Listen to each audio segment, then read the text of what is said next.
మనమంతా చూస్తున్నాం. ఎప్పుడా అని ఎదురు చూస్తున్నాం. ఏమంటివి ఎంత మాట.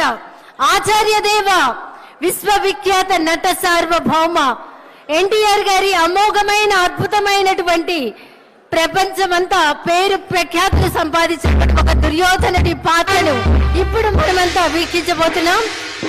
వారే రెడీగా ఉన్నారు, సిద్ధంగా ఉన్నారు. శాసనసభ ఉపసభాపతి RRR గా ప్రసిద్ధి చెందిన శ్రీ కె రఘురామకృష్ణరాజు గారి దుర్యోధన ఏకపాత్రాభినయం. ఒక్కసారి మనం ముందుగానే కర్తాళ ధ్వనులు అందిద్దామా సార్, ప్లీజ్.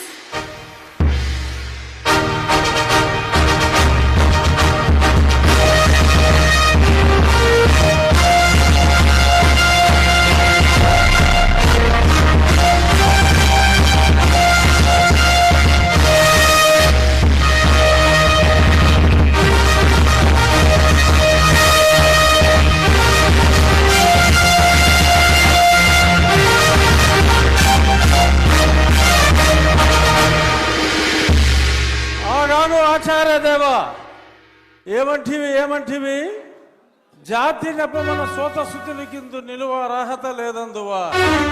ఎంత మాట. ఇది క్షాత్ర పరీక్షయే గాని క్షత్రియ పరీక్ష కాదే, కాకూడదు. ఇది కుల పరీక్షయే అందువా. నీ తండ్రి భరద్వాజుని సంభవం ఎట్టిది. అతి దుముక్షాకరమైన నీ సంభవం ఎట్టిది. కులలో పుట్టిదివి కదయ్యా, నీదే కులము. అంతేగాక ఈ కుల గురువైన వశిష్ఠుడు దేవకీ వేషయకు వరసి పుత్రుడు కాడా, ఆయనదే కులము. ఆయన పంచమజాతి కన్యకు అరుంధతి యందు శక్తిని, ఆ శక్తి చండాగల యందు పరాశరుని, ఆ పరాశరుని పల్లె పడుతైన మత్స్యగంధి యందు మా తాత వ్యాసుని, ఆ వ్యాసుడు విధవరాండ్లైన మా పితామహి అంబికతో, నా తండ్రిని పితామహి అంబాలికతో, నా పినతండ్రి పాండురాజును, మా ఇంటి దాసితో ధర్మ నిర్మాణ సరుడని మీ అందరితో కీర్తించబడుతున్న ఈ విదురదేవుని కనలేదా?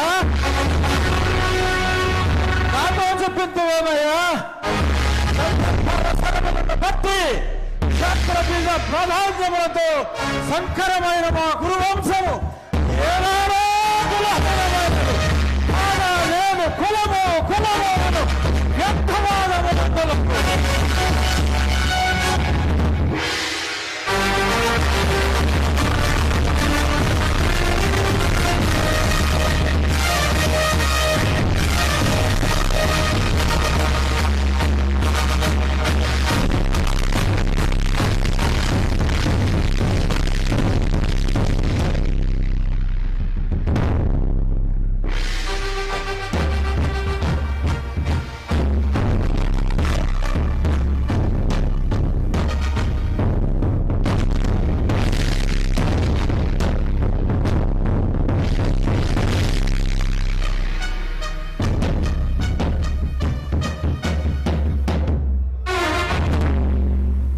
తెలుగుదనాన్ని అద్భుతమైనటువంటి డైలాగుల్లో దుర్యోధనుడి పాత్రలో ఏకపాత్రాభినయం చేసినటువంటి మన శాసనసభ ఉపసభాపతి RRR శ్రీ కె రఘురామకృష్ణరాజు గారికి ఒక్కసారి గట్టిగా కర్తాళ ధ్వనులు అందిద్దాం.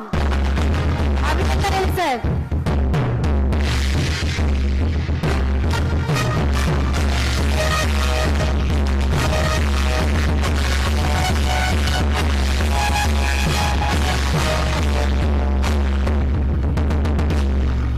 తరువాత మరొక ఏకపాత్రాభినయం మంత్రివర్యులు సిద్ధంగా ఉన్నారు. పల్నాటి వీరుడిగా బాలుడిగా పేరు పొందిన బ్రహ్మన్న కుమారుడిగా